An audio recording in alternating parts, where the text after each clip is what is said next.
नमस्कार, मुद्दा देख रहे हैं आप और मैं हूं आपके साथ ज्योति सांगवान। लोकसभा चुनाव की तैयारियों के बीच सभी दलों के अपने अपने जीत के दावे हैं, तो वहीं एक दूसरे पर वार पलटवार का दौर भी लगातार तेज हो रहा है। कहीं रैलियां, जनसभाएं, तो कहीं बैठक, कहीं दल बदल और विवादित बयानों का दौर भी चरम पर है। चर्चा होगी, पहले एक रिपोर्ट आपको दिखाते हैं।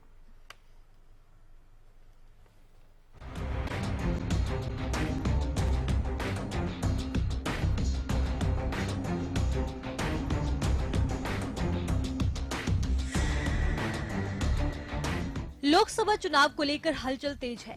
सभी दल जीत की दावेदारी करते नजर आ रहे हैं, तो चुनावी तैयारियां भी शिखर पर हैं। लिहाजा देश भर में ताबड़तोड़ दल बदल भी देखा जा रहा है। बैक टू बैक कई नेताओं ने कांग्रेस का हाथ छोड़ बीजेपी का दामन थाम लिया है। पहला मुद्दा कि जब कांग्रेस पार्टी के ही नेता और कांग्रेस पार्टी के अलायंस पार्टनर्स सनातन को गाली देते हैं और कांग्रेस पार्टी उस समय मौन चुप रहती है, तो क्या ये मौन स्वीकृति नहीं है तो क्या है? दूसरा इश्यू कि भगवान श्री राम की जब प्राण प्रतिष्ठा हो रही है, आप भगवान प्रभु राम की प्राण प्रतिष्ठा का निमंत्रण अस्वीकार कर देते हो।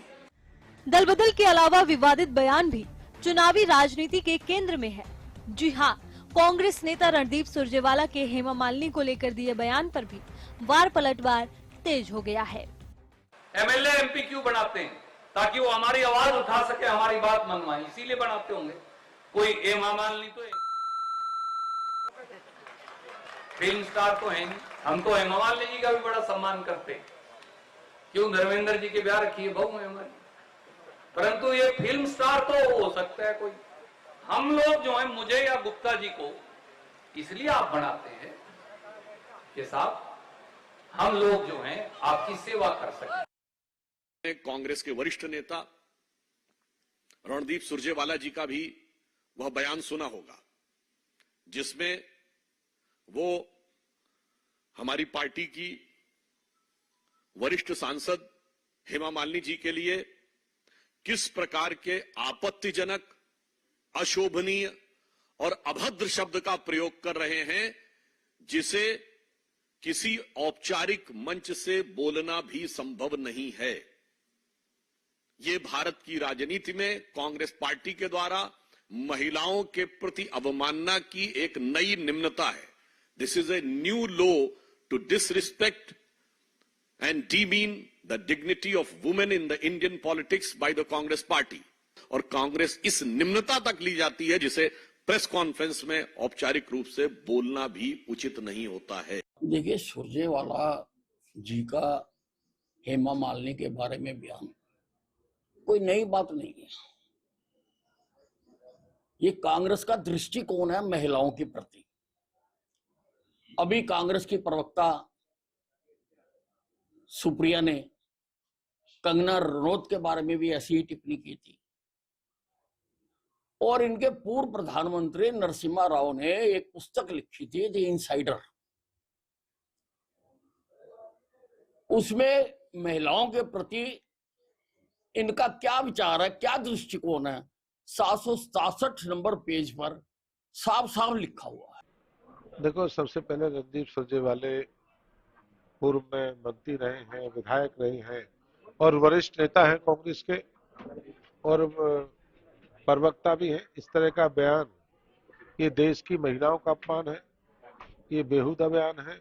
इस तरह का बयान कभी नहीं दिया ना, जिस तरह के हेमा मालिनी के लिए दिया। वो अभिनेत्री हैं, स्टार हैं, देश और दुनिया नेता भी हैं, कई बार सांसद रही है। इस तरह का बयान देना ठीक नहीं है। और जो हालत कांग्रेस की जो हो रही है, यही तो कारण है 400 पार। जो इस तरह के बयान ये देते हैं, इस तरह के बेहुदे बयान देते हैं, यही कारण जो कांग्रेस की हालत खराब है। और कांग्रेस मुक्त जो नारा है, मोदी जी ने ठीक कहा है कि कांग्रेस मुक्त भारत जो होने जा रहा है, यही कारण से। एक तरफ विवादित बयानों को लेकर सियासत शिखर पर है, तो वहीं बीजेपी सभी 10 सीटों पर लोकसभा और करनाल विधानसभा उपचुनाव में जीत का दावा कर रही है। ऐसे में सीएम नायब सिंह सैनी कांग्रेस और इंडिया गठबंधन पर हमलावर नजर आए। अगर दूसरी तरफ हम देखें, कांग्रेस की अगमंडिया गठबंधन की तरफ देखें, उनकी नीयत भी ठीक नहीं है, उनकी नीति भी ठीक नहीं है, उनका नेतृत्व भी ठीक नहीं। जाहिर है लोकसभा चुनाव को लेकर बीजेपी सभी 10 उम्मीदवारों को मैदान में उतार चुकी है, तो कांग्रेस के उम्मीदवारों को लेकर अभी इंतजार जारी है।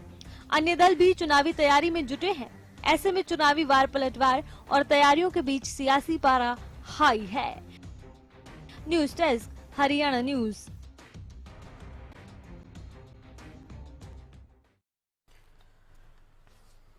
चलिए डिबेट की शुरुआत करेंगे। कुछ खास मेहमान हमारे साथ जुड़ गए हैं। विजेंद्र नेहरा, प्रवक्ता बीजेपी, सुरेश रोड कांग्रेस से हमारे साथ जुड़ गए हैं।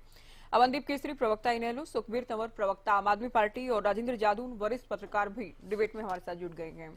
स्वागत है आप सभी का। शुरुआत बीजेपी से कर लेंगे। नेहरा जी, सभी 10 सीटों पर आप लोग उम्मीदवार उतार चुके हैं। करनाल उपचुनाव के लिए भी सीएम साहब मैदान में हैं। तो क्या कहीं ऐसा तो नहीं लगता कि बहुत जल्दी उम्मीदवार उतारने को लेकर आप लोगों ने कर दी? क्योंकि सोशल मीडिया पर जिस तरह की खबरें हैं, आपके विरोधी भी ये कह रहे हैं कि आपके कुछ उम्मीदवारों को विरोध का सामना फील्ड में करना पड़ रहा है। टिकट बदलने को लेकर भी मंथन चल रहा है, हालांकि केवल सोशल मीडिया पर ही चर्चा है इस तरह की। क्या कहेंगे? देखिए ज्योति जी, भारतीय जनता पार्टी की लोकसभा चुनाव को लेकर के तैयारियां सबसे तेज हैं और भारतीय जनता पार्टी में जब एक बार टिकट किसी की घोषणा हो जाती है तो आज तक के इतिहास में पार्टी ने कभी भी अपने उम्मीदवार को, प्रत्याशी को आज तक कभी बदला नहीं है। आज जहां कांग्रेस के नेता, आज एसी में कांग्रेस के नेता और कार्यकर्ता जहां सोए हुए हैं, वहीं भारतीय जनता पार्टी के जो प्रत्याशी हैं और हमारे जो कार्यकर्ता हैं वो फील्ड में अपना पसीना बहा रहे हैं, जनता के बीच में जा रहे हैं, सरकार की योजनाओं को बताने का काम कर रहे हैं। और भारतीय जनता पार्टी ने अपनी 10 की 10 लोकसभा सीटों के ऊपर अपने प्रत्याशियों की हमने सबसे पहले घोषणा कर दी है। करनाल के अंदर जो उपचुनाव होगा उसमें भी हमने अपने प्रत्याशी की माननीय मुख्यमंत्री जी की घोषणा कर दी है, नायब जी की। और जहां विपक्ष के पास आज उम्मीदवार ढूंढे से नहीं मिल रहा ज्योति जी, आज कोई कांग्रेस पार्टी में, किसी विपक्षी पार्टी में चुनाव लड़ने के लिए तैयार नहीं है। कांग्रेस पार्टी में तो आप दिन रात जो खबरें देख रही है कि पहले तू वाली पोजीशन में सब लोग हैं। पहले आप में कई बार ट्रेंड हाथ से निकल जाती है। हुड्डा साहब चाहते हैं कि शैलजा जी का ग्रुप लड़े, शैलजा जी लड़े, शैलजा जी और सुरजेवाला जी चाहते हैं हुड्डा साहब खुद चुनाव लड़े। ना हुड्डा साहब लड़ना चाहते हैं, ना शैलजा जी, ना सुरजेवाला जी, ना किरण चौधरी जी, कोई चुनाव नहीं लड़ना चाहता, क्योंकि इन सबको पता है कि परिणाम क्या आने वाला है। परिणाम आने वाला है 2 बार, जैसे पहले हमने 2014 में, 2019 में जीत दर्ज की है हरियाणा प्रदेश के अंदर लोकसभा चुनाव में। इसी तरह से ये तीसरी बार भी भारतीय जनता पार्टी के हरियाणा प्रदेश के अंदर प्रचंड जीत होने वाली है। और इसके साथ साथ कांग्रेस पार्टी का डर का उसके 2014 में आप लोगों ने 7 सीटें जीती, 2019 में 10 की 10। 2014 में 9 जीती थी मैडम। आप अपने आंकड़े दुरुस्त करिए। अच्छा। 2014 में हमने लोकसभा की 9 जीती थी, 2019 में हमने 10 सीटें जीती थी। ठीक है, आप और इस बार आप नहीं काउंट कर रही नैलो वाली, आप सिरसा हिसार शायद भूल गए हैं।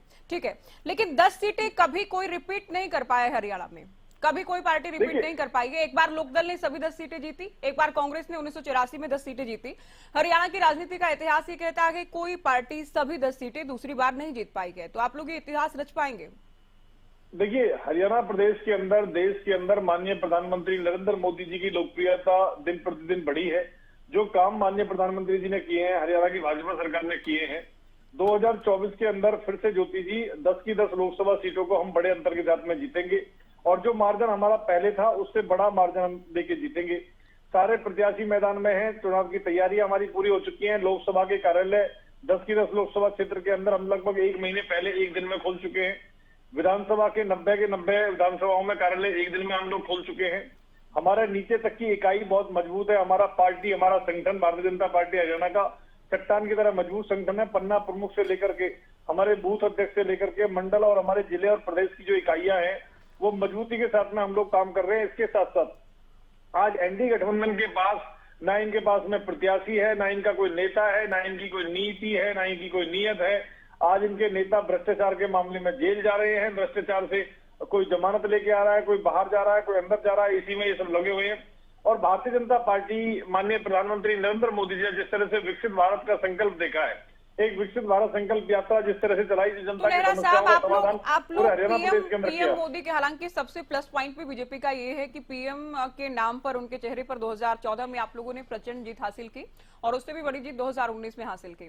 तो इस बार भी क्या पीएम के चेहरे पर ही आप लोग चुनाव लड़ने वाले हैं? इसमें भले ही उम्मीदवार का, अगर जो कि विरोधी भी कह रहे हैं कि विरोध कहीं पर होता है या उम्मीदवार के चेहरे को, नाम को पसंद नहीं किया जाता, तो ये मैटर नहीं करता, आप ये कहना चाह रहे हो? पीएम के नाम पर वोट होगा। क्योंकि देखिए लोकसभा के चुनाव हैं, ये प्रधानमंत्री चुनने के लिए चुनाव हो रहे हैं। लोकसभा के चुनाव में माननीय प्रधानमंत्री नरेंद्र मोदी जी दुनिया के सबसे लोकप्रिय नेता भारतीय जनता पार्टी के पास हैं, उनके नाम पे चुनाव हो रहा है, उनके नाम पे चुनाव है। उन्होंने जो विकास किया उसको लेकर के, और जो हमारे प्रत्याशियों ने काम किया है या जो नए प्रत्याशी है उसकी जो अपनी छवि इमेज है और जीतने की जो क्षमता जनता के बीच में जो उसने काम किया है, इन सबको एक साथ लेकर के भारतीय जनता पार्टी चुनाव के मैदान में है। निश्चित रूप से नरेंद्र मोदी जी सबसे बड़ा हमारा चेहरा है, उनके नाम पे जनता उनको पसंद करती है, प्यार और स्नेह आशीर्वाद जनता का उनके साथ है, तो निश्चित रूप से जीत दर्ज करेंगे हम 2024 के। चलिए मैं कांग्रेस को चर्चा में जोड़ रही हूँ। रोड साहब, आपके उम्मीदवारों को लेकर भी बात होगी कि कब तक इंतजार होगा, दल बदल जो चल रहा है उस पर भी हम सवाल करेंगे, लेकिन सबसे पहले रणदीप सुरजेवाला ने हेमा मालिनी को लेकर जो बयान दिया कि उस पर आपकी पार्टी का क्या स्टैंड है, ये शुरुआत में आप क्लियर करें। जी ज्योति जी, कांग्रेस पार्टी ने हमेशा महिलाओं का सम्मान किया है।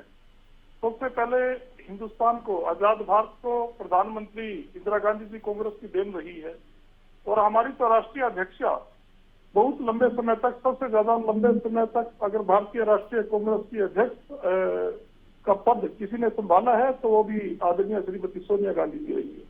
कांग्रेस का दृष्टिकोण बीजेपी से परे हटके है, उस बीजेपी से जिस बीजेपी ने उन्नाव में, हाथरस में और हरियाणा में, अगर हम हरियाणा की बात कर रहे हैं, अभी मनोहर लाल खट्टर जी ने विधानसभा में किस तरीके से अपने एक आरोपी मंत्री का बचाव किया था। कांग्रेस पार्टी ने हमेशा महिलाओं के सम्मान की लड़ाई लड़ी है, और हद तो पीछे हुई है। हमारी महिला पहलवान बहन और बेटियों को किस तरीके से नरेंद्र मोदी जी की दिल्ली में घसीटा गया था, क्या यह महिला सम्मान था? हाथरस में एक हमारी बहन और बेटी को रात के अंधेरे में ही उनकी अंत्येष्टि की गई, उनका संस्कार किया गया, जो हिंदू रीति रिवाज की भी धज्जियां उड़ाते हैं, हमारी परंपरा और संस्कृति को भी तार तार करके रख दिया नरेंद्र मोदी की जानिब सरकार ने। क्या वो महिला सम्मान था? क्या वो सनातन और हिंदू धर्म का सम्मान था? अब बात अगर हम इसी विषय पर करेंगे तो ये लंबी डिबेट हो जाएगी। नहीं ठीक है, इस विषय पर तो बिल्कुल नहीं करेंगे। आपको जो कहना था बीजेपी को लेकर आपने कह दिया, तो अब जो सुरजेवाला ने कहा कि इसको आप जस्टिफाई कर रहे हैं क्योंकि आपके मुताबिक बीजेपी ने यही किया, तो रणदीप सुरजेवाला को ये सर्टिफिकेट मिला के कि वो हेमा मालिनी को या किसी महिला को, किसी अभिनेत्री को, किसी नेत्री को लेकर कुछ भी कह सकते हैं। नहीं, क्योंकि बीजेपी ये कह रही है तो रणदीप सुरजेवाला कुछ भी कहेंगे, ये जस्टिफाई कर रहे हैं क्या आप रोड से? आपने कांग्रेस का स्टैंड पूछा, मैंने कहा कांग्रेस पार्टी महिलाओं के मान और सम्मान को सबसे ज्यादा बड़ा स्थान देती है। आपने, हमारी ये संस्कृति है, हमारी तो सुरजेवाला ने ये गलत कहा है, ठीक कहा? उसके बाद आगे चलेंगे। देखिए, नहीं, सुरजेवाला जी बहुत ही सीनियर नेता हैं, पढ़े लिखे हैं, एडवोकेट हैं और पार्टी के एक राष्ट्रीय महासचिव भी हैं। हो सकता है कि उनका कहने का भाव ऐसा ना रहा हो। सुरजेवाला जी के मुंह से जो आपने बाइट सोशल मीडिया पे और मीडिया पे चलाई है, हम कल से ये बात सुन रहे हैं, तो सुरजेवाला जी की मनसा ये कहने की कभी नहीं रही होगी। वो एक बड़े वरिष्ठ हैं और हमेशा महिलाओं का भी सम्मान करते हैं, पार्टी में उनका एक अच्छा स्थान है। तो ऐसे तो प्रधानमंत्री के मुंह से भी कोई शब्द निकला था, तो आपने शायद मीडिया ने उस पर कोई चर्चा करने की हिम्मत नहीं दिखाई। प्रधानमंत्री ने बेटी बचाओ बेटी पढ़ाओ के नारे को किस तरीके से, हमने कांग्रेस पार्टी ने कभी भी, हमारे किसी राष्ट्रीय नेता ने यह नहीं कहा कि प्रधानमंत्री की मनसा गलत है। हो सकता है उनके मुंह से कोई ऐसा शब्द ना चाहते हुए निकल गया हो, तो इसको आप इस चीज से नहीं जोड़ सकते। किसी व्यक्ति के बोलने में कोई अगर उच्चारण में कोई गलती हो जाती है, तो हमने तो उस चीज को भी मुद्दा नहीं बनाया कभी, कि आपके चैनल पे भी कभी डिबेट नहीं हुई कि प्रधानमंत्री जी ने क्या बोला। चलिए, आपका सबसे तो, आप करते यही है कि मीडिया की हिम्मत नहीं, क्या स्टाइल है आपका ये बोलने का, मुझे कभी नहीं समझ आता। मीडिया चैनल पर बैठकर मीडिया चैनल को ही कोसना, ये आपकी नहीं, आपकी समस्या, आपकी हर एक डिबेट की यही कहानी है। मीडिया की हिम्मत नहीं हुई, वो हिम्मत नहीं, मीडिया चैनल पर बैठकर मीडिया को कोसते हैं आप, आपकी हर एक डिबेट की कहानी। आपको कहने के लिए मंच दिया है ना, आप बोल रहे हैं, अपनी बात कह रहे हैं।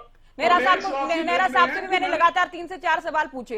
ये मीडिया चैनल्स को कोसने की आदत छोड़ दीजिए सुरेश जी। मैंने तो इस बात पर भी नहीं टोका कि सुरजेवाला गलती से कह गए, क्या कह गए, उनकी मंशा है या नहीं। अभी नारा जी पुरानी आदत है आपकी, तो मैंने उस विषय पे आने देना, आप बीच में क्यों टोक रहे हो? वो तो क्यों आप हर बार वैसे करते हैं? नहीं, मैं कब कर रहा हूँ? ये तो लोग देखने लग रहे हैं, कौन कर रहा है? ये लाइव है, लोग देख रहे तभी मैं बोल रही हूँ, चल रहा है, मैं नहीं बोला। लोग देख रहे तभी मैं बोल रही हूँ। मीडिया चैनल्स की हिम्मत नहीं हुई, वो हिम्मत नहीं, मीडिया चैनल पर बैठकर मीडिया को कोसते हैं हर बार। ये आपकी समस्या है। आपको ये लगता है कि आप में कहीं चोर की दाढ़ी में तिनके वाली बात अगर आपको कोई इनको म्यूट चुभती है तो मेरा कीजिए, इसमें दोष इनको नहीं म्यूट है। कीजिए, म्यूट कीजिए इनको, बोलना सीख कर आइए मेरी डिबेट में। अमनदीप केसरी जी, आपकी पार्टी की तैयारी कैसे चल रही है? चूंकि कुरुक्षेत्र से अभय चौटाला मैदान में है, नवीन जिंदल बीजेपी से हैं, सुशील गुप्ता गठबंधन के उम्मीदवार। ज्योति जी, हमारी तैयारी पूरी तरह से पहले दिन से ही है और हमारी तैयारी चुनाव को लेकर के नहीं, हमेशा इंडियन नेशनल लोकदल हरियाणा प्रदेश के हितों को आगे रखते हुए हमेशा ग्राउंड पर बात हो, चाहे सड़क पर प्रदर्शन, धरना प्रदर्शन देना हो लोगों के हकों का, चाहे विधानसभा में पूरी जोर तरीके से लोगों की बात उठानी हो, हरियाणा के हितों को उठाना हो, इंडियन नेशनल लोकदल हमेशा से ही तैयार रही है। और चुनाव के लिए तो हमारा जो लंबा इतिहास रहा है, लगातार से चुनाव के लिए हमारा कार्यकर्ता हर वक्त तैयार रहता है, लोगों के बीच में, जनता के बीच में रहता है। और इसी प्रकार से जैसे कि आपको मालूम है कि 2 सीटों पर हमने प्रत्याशी अनाउंस कर दिए हैं और जो इसकी आधिकारिक घोषणा है 6 तारीख अप्रैल को हमारी कोर कमेटी की बैठक हो रही है। अब 10 के 10 सीटों की हम सभी प्रत्याशी उस दिन घोषित कर देंगे। अब रही बात ज्योति जी, चुनाव का माहौल है हरियाणा प्रदेश में कि जनता का जो मूड है वो साफ साफ आपको भी दिख रहा है, सभी आपके डिबेटों के माध्यम से भी, और आप लगातार जनता का रोष जो दिखाते आए हैं। और जो सत्ताधारी भारतीय जनता पार्टी है उनको भी मालूम है, उनके सर्वे में जो चीजें आई हैं तभी उनको आनन फानन के अंदर एन मौके पर चुनाव से पहले अपनी सरकार पूरी की पूरी बदलनी पड़ी, क्योंकि लोगों के अंदर जो भारतीय जनता पार्टी के प्रति रोष है वो बहुत ज्यादा व्यापक है। अभी मैं सुन रहा था अपने साथी भाजपा प्रवक्ता को, वो कह रहे हैं कि हम चुनाव लड़ेंगे, हमारे जो कैंडिडेट हैं उनके कामों के दम पर हम चुनाव लड़ेंगे, वो दोबारा जा रहे हैं। अरे भाई साहब, आपके 10 में से 6 तो आप नए लेकर आए हैं कैंडिडेट, 6 को तो आपने वैसे ही रिजेक्ट हुआ है कि भैया अंबाला को उनके काउंट टिकट मत कटे कीजिए आप, इसमें अंबाला को काउंट नहीं करेंगे। कुरुक्षेत्र में तो चूंकि सीएम बन गए हैं सैनी साहब, चलो तो वहां भी कोई विकल्प था नहीं, वहां भी बदलना ही था। अच्छा, अंबाला को नहीं, विकल्प ज्योति जी अच्छी बात है, ठीक है, विकल्प था नहीं, यही तो बात है। नहीं, विकल्प भारत सबसे बड़ी दुनिया की पार्टी कहने वाली जो संगठन है, और जो कह रहा है कि हमने इतना विकास किया, हमारे किसी भी सांसद ने अच्छे काम किए, लोगों की बातें उठाई है, विकास किया है, उनके पास भी विकल्प दूसरी पार्टियों से लेने पड़े, ये जो सबसे गंभीर विषय की बात है। तो अपने आप में यह दर्शाता है कि भारतीय जनता पार्टी को यह एहसास है कि हरियाणा प्रदेश की जनता उनसे बहुत ज्यादा नाराज है और इस बार उनको वोट नहीं देगी।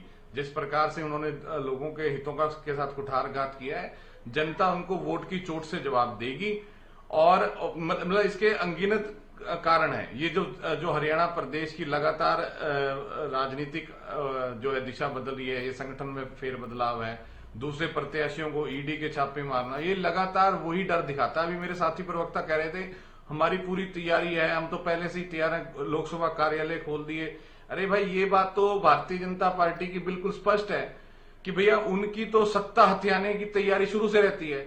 उन्होंने कभी भी जनता के काम को, जनता के हितों को सरकार का माध्यम से उनको जो है सॉल्व कराने के या लोगों का किस प्रकार से उत्थान हो सके, उस पर कभी ध्यान नहीं दिया। भारतीय जनता पार्टी तो पूंजीपतियों की पार्टी है और वो उसका ध्यान केवल सत्ता हथियाना है, सत्ता से पैसा हथियाना, पैसे से सत्ता हथियाना, केवल इसी चीज पे ध्यान है। तो इसमें कोई भी आश्चर्यजनक बात नहीं है या पीठ थपथपाने वाली बात नहीं है कि हमने कार्यालय खोल दिए, ये आपका प्रचार तो आपके पास जो संसाधन है वो बहुत ज्यादा है और दिख भी रहा है। वो तो आपका प्रचार तो लगातार 5 साल केवल चुनाव के फोकस करके रहता है, जनता को फोकस करके नहीं, सत्ता को हथियाने के बाद भी।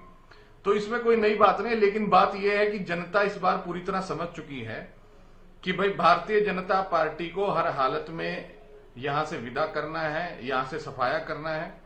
और मेरे साथी प्रवक्ता ये कह रहे थे कि भी 2014 में 9 नहीं जीती थी, उन्होंने 7 ही सीटें भारतीय बिल्कुल, जनता मैंने पार्टी करेक्ट कर दिया था उनको।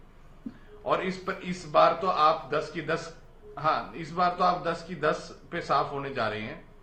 हरियाणा प्रदेश में पहले भी कुठारघात, जो जनता ने पहले भी स्पष्ट मैंडेट भारतीय जनता पार्टी के खिलाफ दिया है, लेकिन जो इनकी नीति होती है, जिन कारणों से, चाहे 2019 की बात हो, जिन कारणों से ये फिर से किसी तरह से जोड़ तोड़ के अंदर सरकार के अंदर बैठे हैं, वो सब आपके सामने है। मैं उस चीज में बार बार नहीं जाना चाहूंगा, लेकिन मैं सिर्फ केवल इतना कहूंगा कि भाई अब तो जनता ने इनके हर रूप को देख लिया है और इनके हर चेहरे को देख लिया है।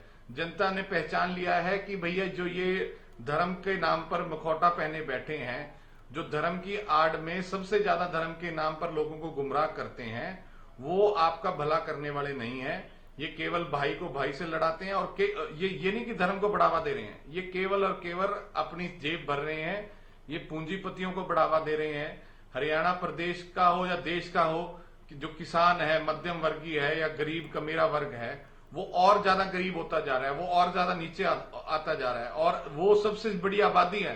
केवल 1% देश की आबादी को इन्होंने जो है 90% संपत्ति देश की सौंपने का काम किया और वो इनकी चलिए मैं आम आदमी पार्टी को चर्चा में लेकिन ये चेहरा और मुखौटा दूसरा पहनकर दिखाते हैं। उस मुखौटे को इनके अंदर आत्मा को जनता जान चुकी है और इस बार इनको वोट की चोट से सबक सिखाएगी। सुखबीर जी, केवल कुरुक्षेत्र में आप लोग इलेक्शन फाइट कर रहे हैं और वहां भी आप लोग जीत का दावा कर रहे हैं, हालांकि बीजेपी भी जीत का दम भर रही है। अभी आपने सुना, अभी अमनदीप जी भी कह रहे हैं कि अभय चौटाला जीतेंगे। तो किस तरह से आप मानते हैं कि सुशील गुप्ता इनके सामने मजबूती से इलेक्शन फाइट कर पाएंगे और जीत का जो आप लोग दावा करते हैं उसका क्या ग्राउंड है, क्या आधार है, क्यों आप लोग इस बात को लेकर आश्वस्त नजर आते हैं कि हाँ जीत हासिल करेंगे और कुरुक्षेत्र से जीत का आगाज होगा आम आदमी पार्टी का हरियाणा में? देखिए ज्योति जी, इससे पहले कि मैं आपके प्रश्न का जवाब दूं, उससे पहले मैं 2-3 तथ्य आपके सामने रखूंगा। हरियाणा प्रदेश में और हरियाणा प्रदेश से बाहर पूरे राष्ट्र में जिस प्रकार से भारतीय जनता पार्टी के घोषित प्रत्याशियों का विरोध है, वो देश और प्रदेश से छिपा हुआ नहीं है। इसके अलावा मैं आपके माध्यम से कहना चाहूंगा, जो वर्तमान केंद्रीय वित्त मंत्री हैं निर्मला सीतारमण, और उनके पति ने जिस प्रकार से इलेक्टोरल बॉन्ड पे कहा है कि अब की बार जो चुनाव है 2024 आम चुनाव लोकसभा, वो भारतीय जनता पार्टी और भारत के लोगों के बीच है। और इस एक बात और बहुत महत्वपूर्ण उन्होंने कही कि ये देश ही नहीं दुनिया का सबसे बड़ा घोटाला है इलेक्टोरल बॉन्ड। इसके अलावा आज जो अभी चर्चा में बात आई, जिस प्रकार से भारतीय जनता पार्टी के प्रवक्ता ने कहा 2014 के चुनाव के बारे में, मैं तो यही कहता हूं कि भारतीय जनता पार्टी के लोग हमेशा झूठ बोलो, जोर से बोलो, यही भारतीय जनता पार्टी का चरित्र है। अब मैं आता हूं आपके सवाल पे जो आपने कुरुक्षेत्र को लेके किया।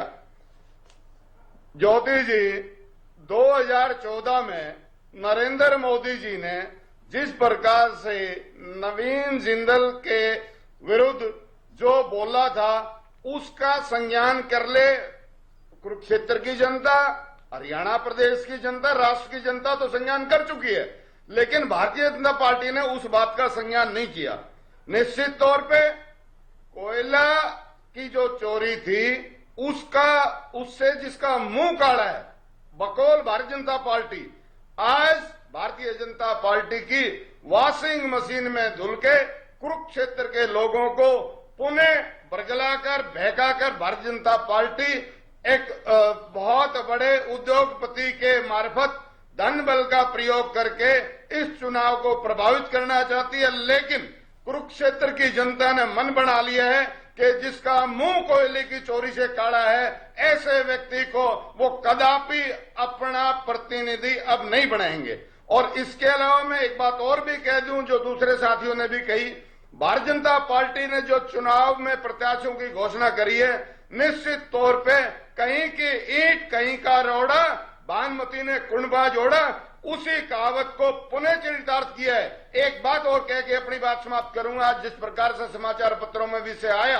सहकारिता विभाग में जो 100 करोड़ का घोटाला हुआ, उसमें जिस प्रकार से गिरफ्तारी हुई, निश्चित तौर पे आज ये बताने का समय है कि इस सहकारिता विभाग के 100 करोड़ के घोटाले का जिम्मेदार कौन है, क्या भारतीय जनता पार्टी के पूर्व के मुख्यमंत्री इस बात के लिए जिम्मेदार नहीं है? निश्चित दाढ़ में तो काला बीजेपी नहीं ये है। कहती है कि हम भारतीय जनता पार्टी के घोटालों को शासन में छुपाते नहीं पूरी हैं। की पूरी अगर कुछ भी होता है तो सामने भी हम ही लेकर आते हैं, कार्रवाई भी हम ही करते हैं। ऐसा नहीं कि हमारी सरकार ये- चली गई है, किसी दूसरी सरकार ने आकर, किसी पार्टी ने आकर सत्ता में कार्रवाई की है। ज्योति जी, इस हम खुद बात ही का कार्रवाई कोई करते हैं। औचित्य नहीं है। विषय ये है कि 100 करोड़ का घोटाला हुआ।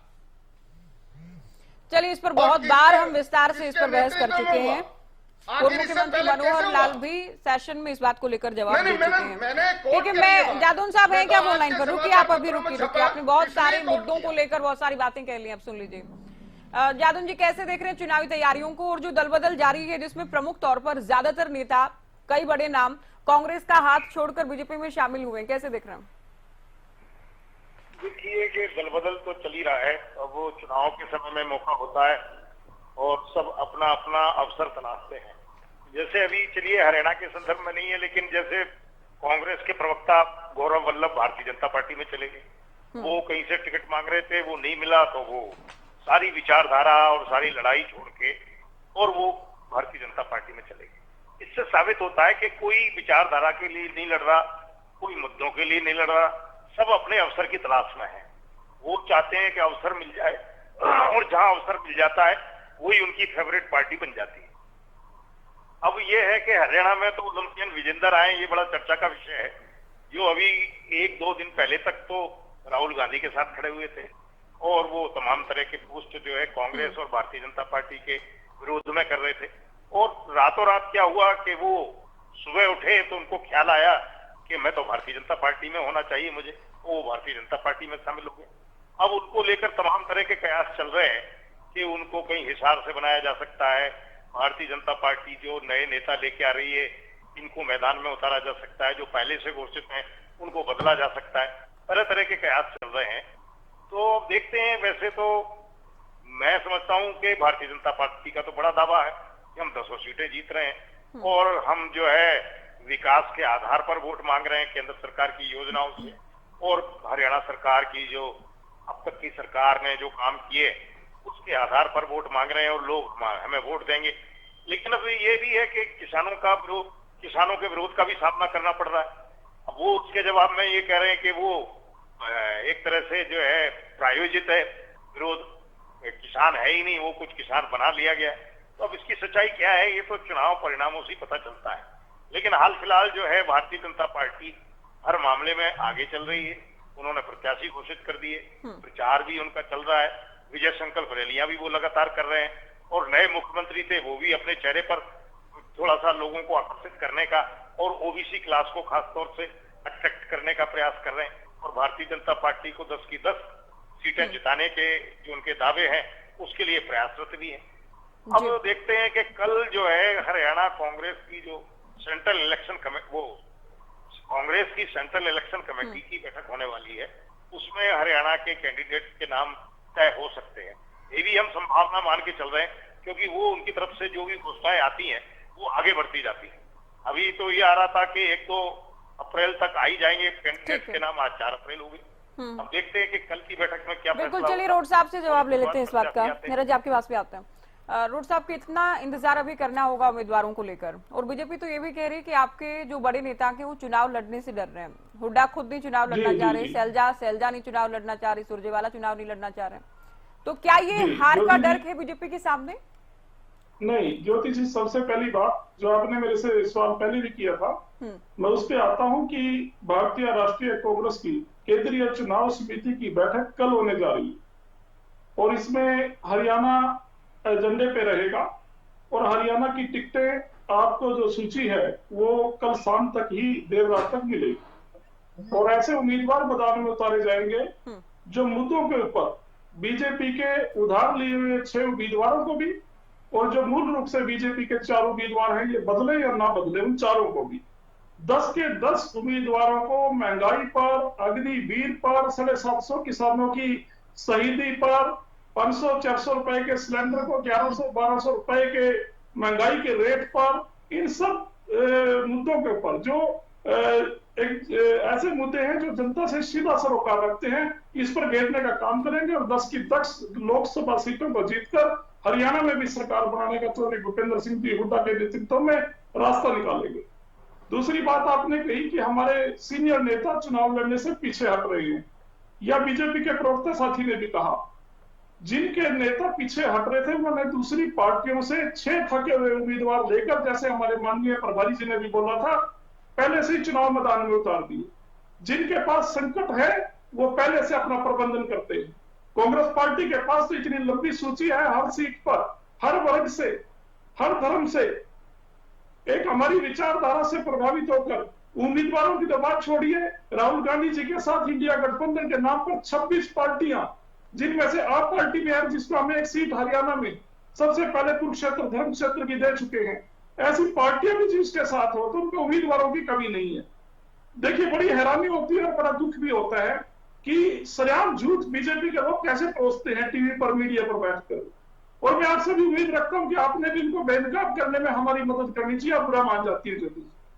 अभी देखिए, आपके सामने बीजेपी के प्रवक्ता साथी ने क्या कहा कि कांग्रेस पार्टी के पास उम्मीदवार नहीं है और इनके बड़े नेता चुनाव लड़ने से पीछे हट रहे हैं।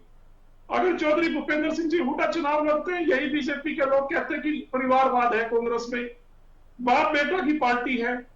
चौधरी भूपेंद्र सिंह जी हुड्डा हमारे नेता प्रतिपक्ष ने यह फैसला लिया कि वो चुनाव नहीं लड़ेंगे, वो पूरे हरियाणा में चुनाव प्रचार करके 10 की 10 लोकसभा सीटों में भारतीय जनता पार्टी को हराने का कार्य करेंगे।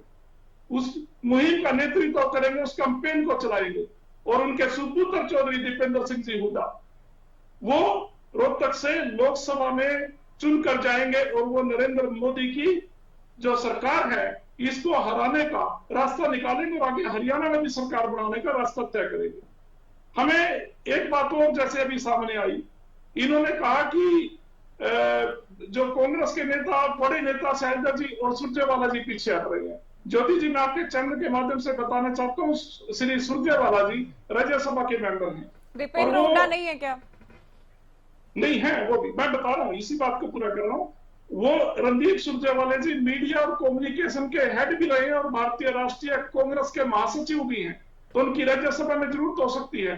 दीपेंद्र हुड्डा जी सांसद हैं और भारतीय राष्ट्रीय कांग्रेस के राष्ट्रीय प्रवक्ता भी हैं और वो लोकप्रिय सांसद हैं। इसी नरेंद्र मोदी की सरकार ने उनको एक सर्वश्रेष्ठ सांसद के तौर पर इनाम भी दिया, अवार्ड भी दिया। वो ऐसे सांसद हैं, लेकिन उनकी हरियाणा में रोहतक में अपनी इच्छा है रोहतक सीट का प्रतिनिधित्व करने की, क्योंकि चलिए, फिर तो देखिए 2-3 बातें साहब। एक तो आपने कहा कि मैं बुरा मान जाती हूँ, अगर आप नहीं आप अनाप शनाप बातें करेंगे, चोर की दाढ़ी में तिनका, मीडिया ये नहीं करता वो नहीं करता, तो मैं बुरा भी मानूंगी, मैं म्यूट भी करवाऊंगी। अगर आप मुद्दे पर बात करेंगे तो मेरी आपसे पर्सनल किसी भी तरह की कोई नहीं। आप सुनिए, अभी आपने जो मैं मुद्दे पर ही बात कर रही हूँ, मैं ठीक है, आपने जो पीछे कहा मैं उस पर आऊंगी नहीं। अभी भूपेंद्र हुड्डा खुद ये कह रहे हैं कि परिवारवाद अगर ये है तो क्या ये पिछले चुनाव में परिवारवाद नहीं था जब बड़े हुड्डा और दीपेंद्र हुड्डा दोनों मैदान में थे?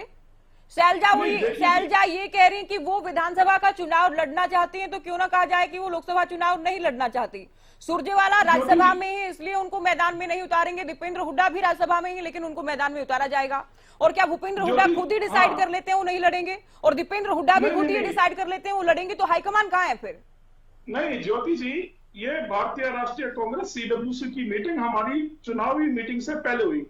सीडब्ल्यूसी कांग्रेस वर्किंग कमेटी और सीईसी सेंट्रल इलेक्शन कमेटी, सबसे पहले पिछले माह मार्च में हमारी सीडब्ल्यूसी हुई। उसमें तय हुआ कि कौन नेता राज्यसभा में रहेंगे, कौन चुनाव लड़कर लोकसभा में आएंगे। हमने अपना तालमेल बनाना है। हमने राज्यसभा में भी बीजेपी का जैसे 3 काले कानून लेकर आए थे राज्यसभा में, वो थोड़ा सा अंकुश लगा था, तो हमने वहां भी अपना वो देखना है। और कुमारी शैलजा जी जो हमारी भारतीय राष्ट्रीय कांग्रेस की महासचिव हैं, बहुत बड़ी नेता हैं, उन्होंने ये कहा था कि मैं विधानसभा चुनाव लड़ना चाहती हूँ। अगर आलाकमान का, हाईकमान का आदेश हुआ तो वो लोकसभा चुनाव लड़ने से भी पीछे नहीं हटेंगी। और वो तो एकमात्र एक ऐसी नेता है, बीजेपी के पास ऐसा नेता कोई नहीं है इस समय 10 की 10 सीटों पे। वो अंबाला से भी उतनी ही लोकप्रिय है और सिरसा में भी उतनी है। बीजेपी के लोग ये फैसला नहीं कर पा रहे कि कुमारी शैलजा जी अंबाला में आ गई तो क्या होगा, सिरसा में आ गई तो क्या होगा।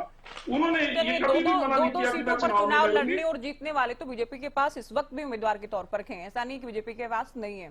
नेहरा साहब कुछ कहना चाह रहे हैं? बिल्कुल, नेहरा साहब, 4 उम्मीदवार बदलने की चर्चा नहीं चलती अगर इनके पास उम्मीदवार होते।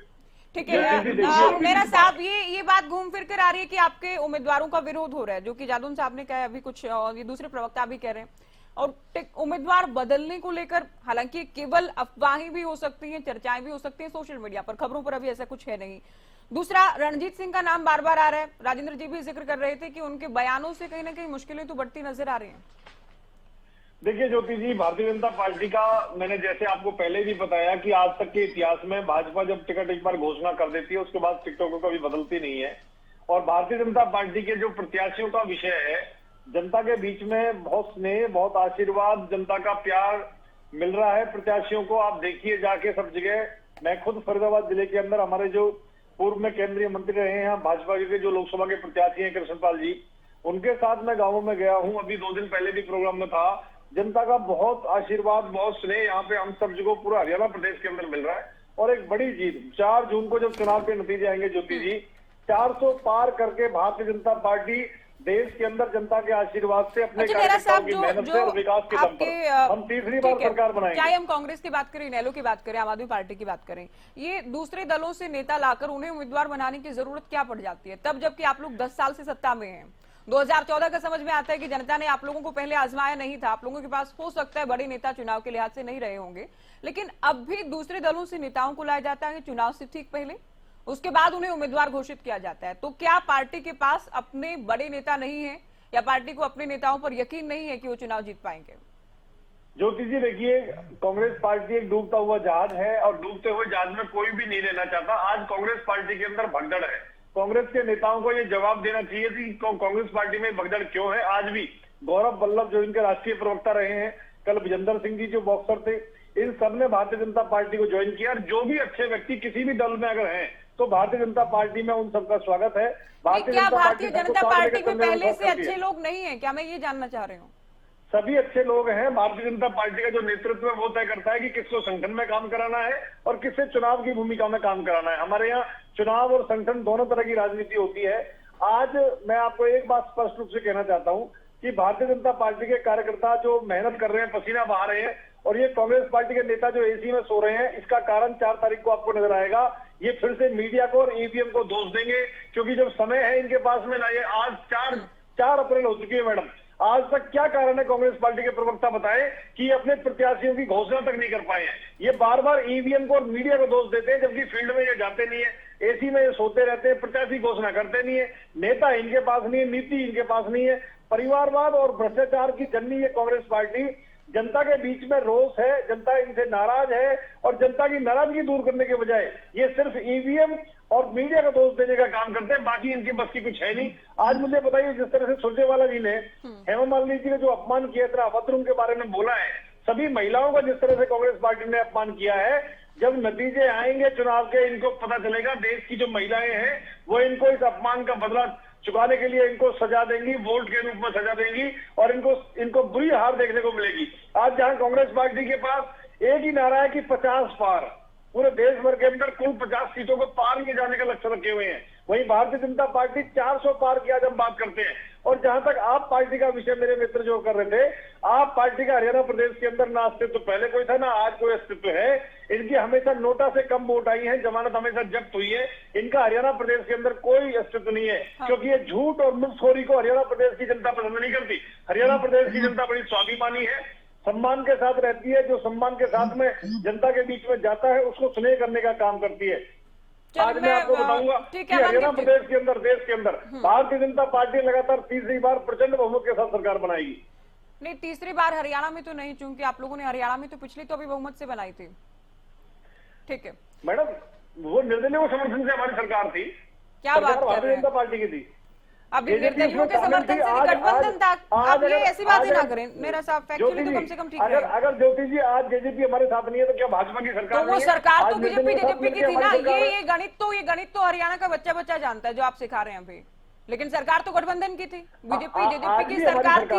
आज सरकार बनाने के लिए गठबंधन किया गया था, पोस्टपोल अलायंस हुआ था। अब आप ये ना कहें नेहरा साहब कि हमारा गठबंधन नहीं था। प्रचंड बहुमत की सरकार और निर्दलियों के साथ भी अगर बनाई जाती है तो भी प्रचंड बहुमत नहीं होता। सिंगल लार्जेस्ट पार्टी थी भारतीय जनता पार्टी। ज्योति जी, 41 हमारे अपने विधायक, 58 के गठजोड़ के साथ हमारी जेजेपी के साथ सरकार चली है। निर्दलियों के साथ भी आसानी से हमारी सरकार बनती, जेजेपी हमारे साथ आई, मिलकर तो हमने वो सरकार अलग बात बनाई, थी ना, ये तो लेकिन भारतीय बनती जनता नहीं पार्टी की बनती, सरकार ये है। तो ना कहीं ना कम से कम की गठबंधन की सरकार नहीं थी। चलिए मैं अभी केसरी जी अभय मैदान में है, उनके अलावा कोई बड़ा नेता, कोई बड़ा नाम, बड़ा चेहरा आप लोगों के पास है नहीं, आप भी जानते हैं। कुरुक्षेत्र से अभय इस बार क्या कमाल कर पाएंगे, क्योंकि अर्जुन भी पिछली बार थे, कोई कमाल कोई करिश्मा वो नहीं कर पाए थे।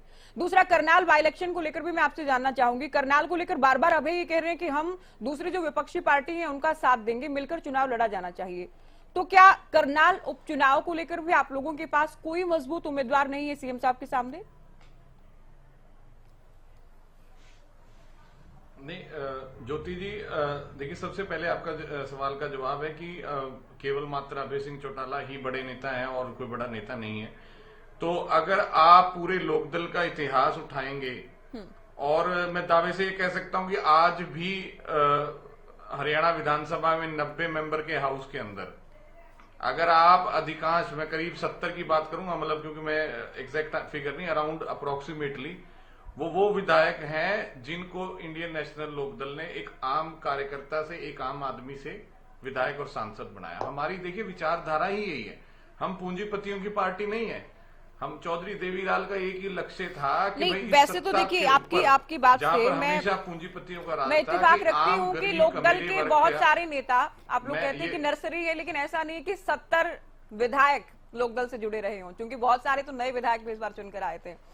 लेकिन हाँ, लोकदल के बहुत सारे लोग दूसरी पार्टियों में चले गए कांग्रेस की हैं। भी बात वर्तमान कर की रहा हूं। सच्चाई ये है आप- केसरी जी की अब तो बड़े नेताओं का अभाव है आप लोगों के सामने। इतिहास का गुणगान कब तक करते रहिएगा? उसके बूते तो आप लोग चुनाव नहीं जीत पाएंगे ना। लोकतंत्र प्रणाली, मैं जवाब दे देता हूं ज्योति जी। लोकतंत्र प्रणाली की सच्चाई सबसे बड़ी ये है, अगर ये बात आप लागू करने पे आए कि दशकों तक भारतीय जनता पार्टी हरियाणा में खाते भी नहीं खोल पाई है, एक दो विधायक रहे हैं, और जो पहली बार बने वो सीधा मुख्यमंत्री, मंत्री बने, पूरा मंत्रिमंडल बने। तो लोकतंत्र की सबसे बड़ी सच्चाई है जनता का आशीर्वाद, जनता का प्यार। ये बात नहीं होती कि भाई वो कौन बड़ा है या कोई ज्यादा बड़ा सीनियर नेता है, वो कितनी बार देखा। अभी आप सारे सीनियर नेताओं की हालात हरियाणा प्रदेश में देख रहे हैं किस प्रकार से, चाहे वो भारतीय जनता पार्टी की हो, ये बिल्कुल आपने सही बात कही, और उसका जवाब साथी प्रवक्ता नहीं दे पाए बीजेपी के कि भाई क्या जिताऊ कैंडिडेट्स भारतीय जनता पार्टी के पास नहीं है क्या? और अगर वो दावा ठोक रहे हैं कि उन्होंने विकास किया या फिर उन्होंने बहुत ज्यादा लोगों का उत्थान कर दिया, अरे तो जो आपके कैंडिडेट्स थे उनको आप रिपीट नहीं कर रहे। पिछली बार भी इन्होंने दूसरी पार्टियों से कैंडिडेट रखे और इस बार भी। और रही बात ज्योति जी, दूसरा करनाल जो उपचुनाव की बात थी आपकी, आपने कहा कि करनाल उपचुनाव पे हमारा बयान, हमारा चौधरी अभय सिंह चौटाला जी का जो बयान आया था वो पार्टी की नीति का ये बयान था कि अगर साझा विपक्ष कैंडिडेट कोई अच्छा उतारता है, हमने ये नहीं कहा कि कांग्रेस किसी को भी उतार देगी या कोई और उतार देगी तो हम समर्थन कर देंगे।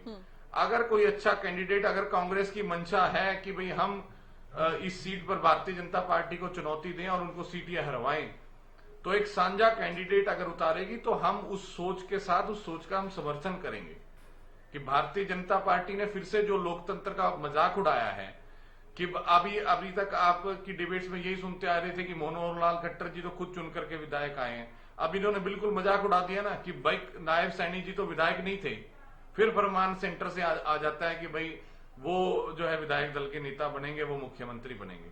तो ये पहली बार तो नहीं है। चौटाला साहब जब सीएम बने थे पहली बार, तब क्या हुआ था? बाई इलेक्शन से ही तो बने थे ना, और उस वक्त तो जितना विवाद जो हुआ वो पूरे देश ने देखा। तो ये पहली बार तो नहीं है। ज्योति जी, चौटाला साहब के अलावा हुड्डा साहब जब सीएम बने पहली बार, तो क्या वो विधायक थे? क्या उपचुनाव नहीं हुआ था उस वक्त? हाँ, तो ये लोग, लेकिन लोकदल को आप कंपेयर नहीं करिए। हमारे अंदर तो हम तो क्लियर घोषणा करते हैं कि मुख्यमंत्री चेहरा ये होंगे और सत्ता में आते हैं तो मुख्यमंत्री वही बनेंगे। हम इनकी तरह नहीं है, दोनों राष्ट्रीय दलों की तरह कि पहले कोई और दिखा दिया और फिर उसके बाद विधायक दल चुनने के बाद वो कोई और दिखा दिया। और ये बड़ा नारा मशहूर हुआ था पिछले चुनाव के अंदर हरियाणा के अंदर कि भाई जब ब्याह खट्टर का तो फोटो मोदी की क्यों है।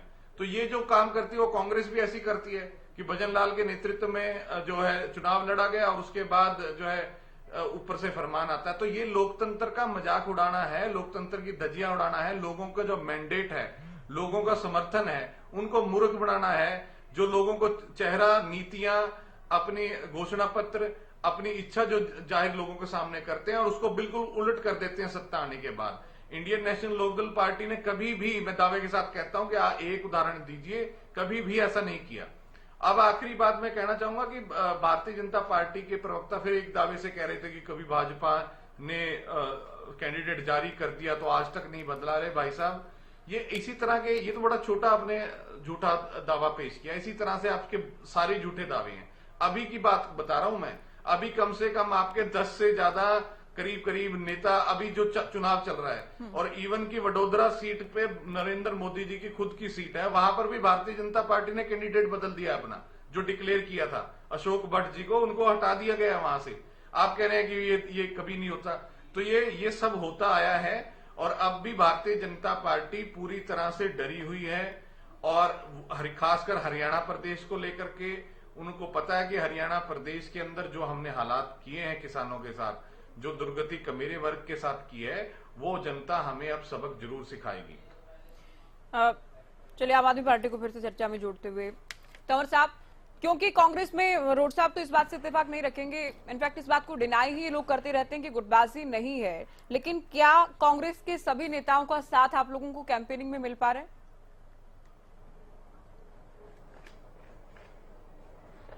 ज्योति जी, कांग्रेस के सभी जो प्रमुख नेता हैं, वो हमारे जो लोकसभा के उम्मीदवार हैं डॉक्टर सुशील गुप्ता जी, उनके पक्ष में प्रचार कर रहे हैं, और पूरी मेहनत के साथ कुरुक्षेत्र के स्थानीय नेता और हरियाणा प्रदेश के सभी बड़े चेहरे आम आदमी पार्टी के उम्मीदवार के साथ हैं।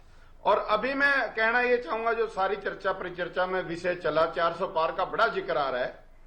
400 पार की जो सोच है, ये छद्म सोच है, और इसकी विफलता के मैं प्रमुख कारण आपको बता दूं। जो ये गारंटी कहते हैं नरेंद्र मोदी जी की, गारंटी नहीं है, ये जुमलेबाजी है। अतीत में बहुत ऐसे प्रसंग है जिनसे ये सिद्ध हो चुका है।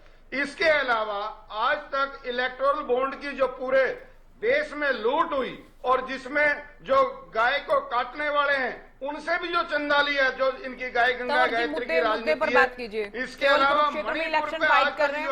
हरियाणा में कोई चुनाव आप लोग नहीं जीत पाए, इस बार गठबंधन में कुरुक्षेत्र में चुनाव लड़ रहे हैं, आप इधर उधर की बात मत कीजिए।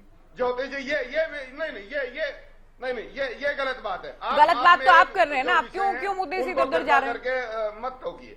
मैं क्यों नहीं टोकूं आपको? आप मेरे सवाल का आप कुरुक्षेत्र पर बात कीजिए ना। बता रहा हूँ, भारतीय जनता आप देश दुनिया जान की बात नहीं करने दूंगी मैं। आप मुद्दे पर बात कीजिए। अरे क्यों नहीं करेंगे? नहीं, क्यों करेंगे? ये बताइए ना, क्यों करेंगे? करने के लिए क्यों करेंगे? जो महिलाओं का अपमान हुआ, कुछ नहीं इनके पास। रोजाना ये बातें मत बोला कीजिए, रोजाना जो मुद्दा उस पर बात किया कीजिए। कुछ नहीं है। और महिला कोच के साथ क्या किया? कुरुक्षेत्र में सुशील गुप्ता को लेकर मैं सवाल आपसे पूछ रही हूँ, आप पता नहीं कहाँ की बात कर रहे हैं। रोजाना का है तंवर जी आपका ये बता दिया मैंने आपको सवाल। ये क्या बता दिया? आप एक वाक्य में अपनी बात कहते हैं, फिर उसके बाद अपने मुद्दों पर निकल लेते हैं, क्या तरीका है ये? कांग्रेस कमेटी और मुद्दों पे निकलेंगे, और क्या? नहीं निकलेंगे, मुद्दा बताया जाता है आपको डिबेट में आने से पहले। कैसी बात कर रहे हैं आप? मैं कैसी बात कर रही हूँ आप भी जानते हैं। आप मुद्दे पर क्यों नहीं बात करते हैं? कमाल की बात है, इलेक्ट्रोल बॉन्ड का इतना बड़ा मुद्दा है। इतना बड़ा मुद्दा है तो जहाँ इस मुद्दे पर डिबेट हो रही हो वहां पर जाए कीजिए। मैं चुनाव को लेकर बात कर रही हूँ, तो चुनाव को लेकर बात कीजिए। आप मना कर दो, आप मना कर दीजिए। इनको म्यूट कीजिए। मना करूंगी बिल्कुल, क्यों समय बर्बाद कर रहे हैं आप? मैं किसी को भी मुद्दे के अलावा अगर बात करने दे रही हूँ तो आप बताइए।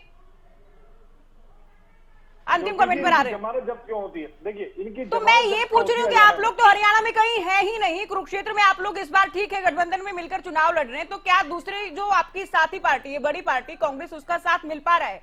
आप चुनाव को लेकर कितनी ही बातें कर सकते हैं, आप सुशील गुप्ता को लेकर बातें कर सकते हैं, वहां चुनाव में किन मुद्दों के साथ आप जा रहे, केवल कुरुक्षेत्र को लेकर आप देश दुनिया जहान की बातें अपने उत्तर में नहीं कर पाएंगे।